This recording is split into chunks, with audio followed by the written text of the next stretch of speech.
to serve on this committee. And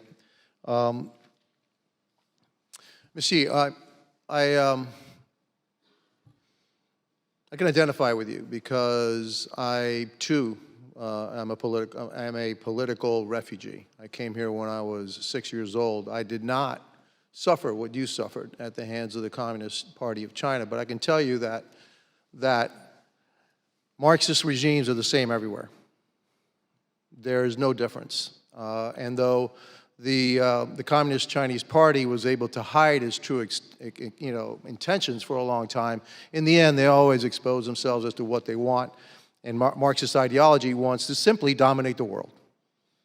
And they want to subjugate all of us. They want to oppress us, take away our freedoms.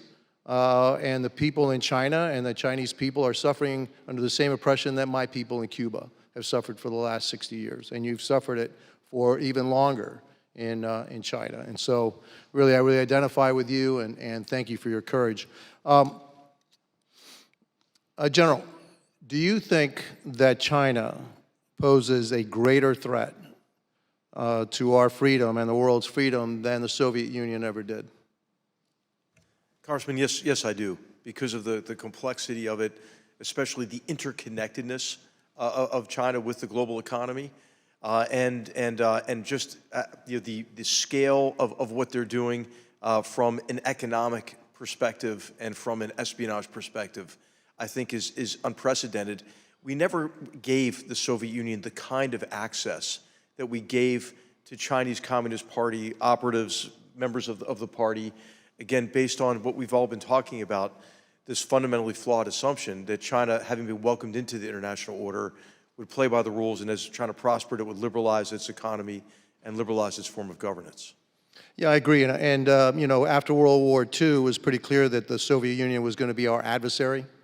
And so we treated them as an adversary, unlike what we did with China. It says, well, maybe if we treat them kindly, they will change their ways. And I'll tell you one thing.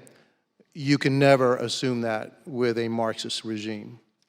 They will lie, cheat, do whatever it is to gain their way or what their goals are. And so I believe that the fundamental difference is that unlike the Soviet Union, we're actually funding the instrument of our demise, and that we must decouple. We have to decouple, but we can't do it alone. We actually have to do it with our allies. And so now that this veil has kind of been withdrawn, and the rest of the world can actually start to see what really China's about and what their aims are, do you feel that our allies have sufficiently woken up to the reality of what China is and the threat that China, Russia, Iran, North Korea poses to the rest of the world? Congressman, no, I don't. I believe the trend's in the right direction, but to use your word, it is insufficient.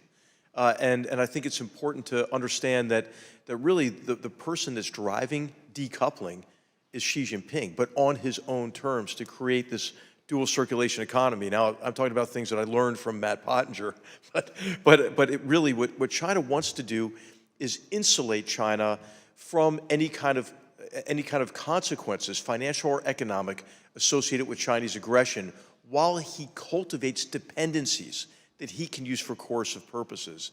And I think a lesson, again, to go back to a lesson of the reinvasion of Ukraine, is the rending of economic relationships with Russia, the degree to which some companies had stranded capital and investments there. I think that what we really need is a private sector response to this growing geostrategic danger. So companies, I think, international companies, need to really begin to mitigate the risk. Well, I wish I had that confidence in international companies. A lot of them are looking for profit and short-term profit over really the long-term consequences of that. And so I believe that we're going to have to take some more aggressive steps. We can't do this, incrementally. You need dramatic action, and you need it now in order to stop this threat.